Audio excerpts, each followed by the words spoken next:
We begin this morning with renewed demands and renewed demonstrations for Congress to tighten gun legislation.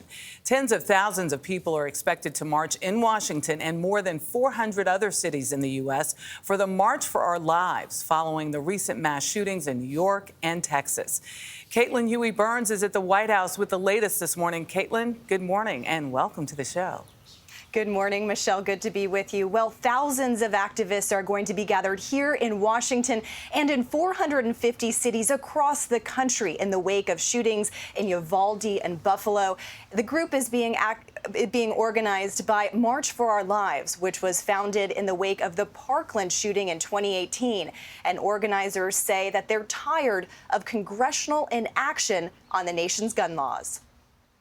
The movement is not anti-gun or pro-gun. The movement is pro-peace. Activist David Hogg is a survivor of Parkland and one of the founders of March for Our Lives. We don't want to send our kids to school in bulletproof backpacks and to schools that look like prisons. In a preview of today's rally, activists laid out 2,280 school books and broken pencils on the Washington Mall, representing the number of children that have been killed by gun violence in the last 14 months. Now!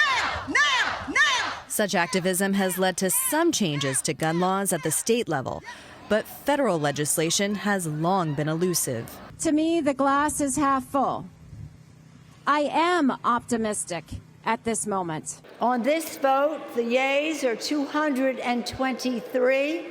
The nays are 204. This week, the House passed a broad package of bills that includes raising the minimum age to purchase a semi-automatic rifle to 21, a ban on high-capacity magazines, and a so-called red flag law that would allow courts to take away weapons from those deemed to be a danger to themselves or to others. The bill stands no chance of passing the evenly divided Senate, but a bipartisan group of senators say they're making progress on a more narrow set of reforms. I think focusing on concerns about mental health and on people with criminal background records is an obvious area where I think we can work together. This week, lawmakers heard soul-crushing testimony from a Uvalde survivor and a mother who lost her child. We stand for Lexi, and as her voice, we demand action. He shot my friend that was next to me, and I thought he was going to come back to the room, so I grabbed the blood and put it all over me.